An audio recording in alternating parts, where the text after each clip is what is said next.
Akkam jirtu Oromoo nagaa keessanii fayyumaayii baga zaraattanii baga nagaa naa taatanii nagaa keessanii jirtu fayyaadhaayii anis galata waaqaa nagaa kootii jira. Jirtu obboloota koo biyya ambaa keessa jirtan biyya keessa jirtan nagaan isiniif haa ta'u kutaadhaaf amantaadhaan otoo isin qoodinii ani akkoon keessan dimbilaalli keessan isinii dhufeen jira har'a. Egaa nagaa kootti aansuudhaanii akkoon keessanarra fuula akkanatti fuula addeeffattee dhufte jechuudha. Fuula addeeffattee dhufte akkatti fuulli ishii addaate akkoo keessan kana fuulli ishii akkatti addaatee dhufte jechuudha. Kireemaa miti kana nan dibadhee fuula addeeffattee dhufte jechuudha akkoon keessanii. Akkoo keenyaa maal addeeffattee dhufte dimbilaala keenyaa akkoo biskuuta keenya naan jechuu dandeessanii. Akkoon keessanarraa waanuma manatti jechuudha waanuma mana keessaa argannu waanuma gatii tokkotti baasuu hin dandeenye waanuma mana keessaa argannu unkaan mana keessaa hodhamne waan maallaqa xiqqoodhaan bitannee mana keessatti fuula keenya ittiin warri nyaata dalagnu biyya arabaa keessa ijoolleen biyya arabaa keessa jirru nyaata dalaguudhaan fuulli keenya roormaaliin nu badee jira jechuudha. Finniisaan madaatidhaan waan adda addaatiin fuulli keenya nu badee jira jechuudha. Isa sanaaf furmaata isinii qabadhee dhufe nama baay'eetu hojjetalleedha. Garuu immoo kuni waan haaraa miti jettanii faaxeen tokko tokko na arrabsuu maltanii ani akkoo keessanii nan arrabsinaa jechuudha. Ani bakka kabajaa malee bakka salphinaatti hin argamtu akkooni. Kanaafiyyuu ani nama arrabsuus hin barbaadu faaxachee koo koomentii dhuma gaggaarii naaf kennaa na jajjabeessaa malee ani arrabas hin barbaadu nan arrabsina waan hin taaneeni.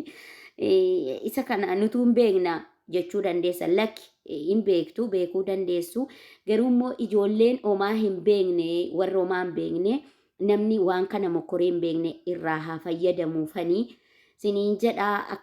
Kanaafi akkaataa itti dalagan akkaataa wanta kana itti hojjetattanii dibattanii ani eddan jammaree akka ji'a lama ta'a jechuudha. Fuulli koo duraan baxaamumatti na badee jira jechuudha. Baay'uma na badee jira fuulli koo jechuudha. Baay'uma madaatiidhaan na badee ture waan adda addaa finniin adda addaa sennaan irratti bahee walgahee asuma irratti na wallagaa asuma irratti walgaheetuma achumatti goggogee taa'aa ture jechuudha.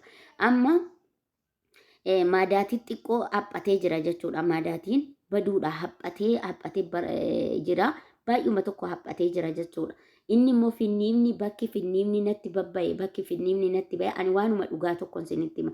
Waan finniimni natti bahee mucuq jedheetuma narraa badee jira jechuudha. Inni finniimni natti bahe. Kanaafi obboloota koo kunoo kireema kanaadha jechuudha. Kanaan manumattan dalagadhe kireema kanaadha jechuudha. Hin mul'ata. Kuni manumattan hojjedhe jechuudha. Maalirraan hojjedhe beektu faaxoche maalirraan hojjedhe inni kuni waanuma bakka manaarra waanuma mana keessatti itti fayyadamnu nuti wanta kana aarfachuudhaan beekamna malee Itoophiyaawini wanti kun akka dawaa ta'e hin beeknu. Kunoo wanti kun jechuudha. Garuu dawaa fuulaaf dawaa gaariidha jechuudha. Fuulaaf dawaa ajaa'ibaa dawaa gaariidha. Kanaaf isa kana maalirraa dalage seetanii ixaanaa fi ixaana adii jechuudha. Nutti argisiisii akkaataa itti hojjette nutti argisiisi yoo jettan koomentii naa barreessaa jechuudha. Siniifan hojjedha. Koomentii naa barreessaa akkaataa itti hojjedhe sinittiin argisiisa jechuudha. Kanaaf ixaana irraan hojjedhe jechuudha. Ixaanaa fi boqqoolloo nishaa isa jedhamu sana afaan arabiffaatiin nishaa isa jedhamu sana boqqoolloo daakuu boqqoolloo irraan hojjedhe jechuudha. Galgala akkanatti dibadheetan daqiiqaa 30 daqiiqaa 20 ofirra teessisee ofirraa dhiqa jechuudha. Bishaan xiqqoo haadhaan ofirraa dhiqa jechuudha. Bishaan xiqqoo labiidhaan ofirraa dhiqee waanuma fayyadamu baaziliilii soo ta'ee waanuma qabdan waanuma manaa qabdan fayyadamtan jechuudha. Ani baaziliilumaan fayyadama isa fayyadamtanii jechuudha. Kanaafi akkoon keessa waan bareedaa malee waan yaraa siniif fiddu jechuudha. Yuutuubii amboo yuutuub jedhu kanarratti siniin jedhaa obboloota koo hordoftoota koo siniin jedhaa isa kana kunooti. Elaan amma guutuu isaan hojjetadhee fixuu ga'ee jira. Waa tokkon ta'u tallaajaadhaan ala firiijiidhaan ala keessanii jechuudha. Waa takkan ta'u firiijiidhaan ala keessanii hin tabalaashan waa tokkon ta'u torbee tokko ni taa'a jechuudha. Amma inni kuni kan koo kuni torbee darbeera jechuudha. Kanaafi akkaataan ani kana itti hojjedhe immoo yoo barbaadan koomentii naa barreessaa. Daakuu boqqoolloo xiqqoo weeraa zayitii zazzaituunii itti gootan jechuudha. Zazzaituunii itti gootanii daakuu boqqoolloo fi ixaana immoo bishaanitti zafazaftanii bishaan jalaa xallalattanii hojjetattanii jechuudha faaxochee. Nutuu hin beeknaa kanaa naan jettanii immoo nan arrabsinaa. Ni beektu warra hin beeknee fi ijoolloon obboloonni hin beekne ittaa fayyadamanii fuulli keenya aarii jireenya biyya ormaa atiin fuulli keenya nu badee waan jiruufi kanaafiyyuu kun immoo kireema malee namarraa kireema yoo kireema irra fayyadamne aduutti bahu kireemni namatti dhiisu nama bada fuulli namaa jechuudha. Kunooti kireema fakkaata jechuudha. Kireema fakkaata kuno akkanatti la kuno ija keessan fuulduratti dibadhee isinitti argisiisaa jira. Nuu hojjedhu yoo jettan immoo nuu hojjedhu yoo jettanii akkaataan itti hojjedhee siniifan viidiyoo isaa hojjedhee sinii waraabaa siniin jedha. yuutuubii kana immoo subscribe like share naaf godhaadhaa na jajjabeessaa. Obboloota koo wal malee waa takka hin qabnu siniin jedha. Keessattuu faaxee mana madaamii maammadoon illee maammadoon biyya ambaa jirtan maammadoon biyya ambaa jirtanii adaraa keessan na jajjabeessaa. Koppileen wanni naa godhaa subscribe naa godhaa. Share naa godhaa subscribe naa godhaa.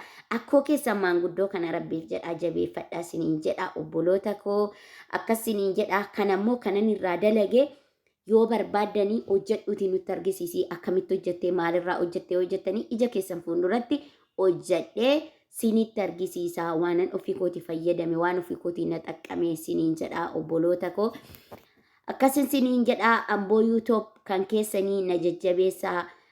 Subscribe naa godhaa, share naa godhaa, like naa godhaa. Obboloota koo si malee waa takka hin qabu. Oromoo koo saba koo si malee waa takka hin qabu na jajjabeessaa. Akkoo keessan kana jajjabeessaa rabbiif jedhaati jechuudha. Ishii adaraan na jajjabeessaa obboloota koo siniin jedhaa.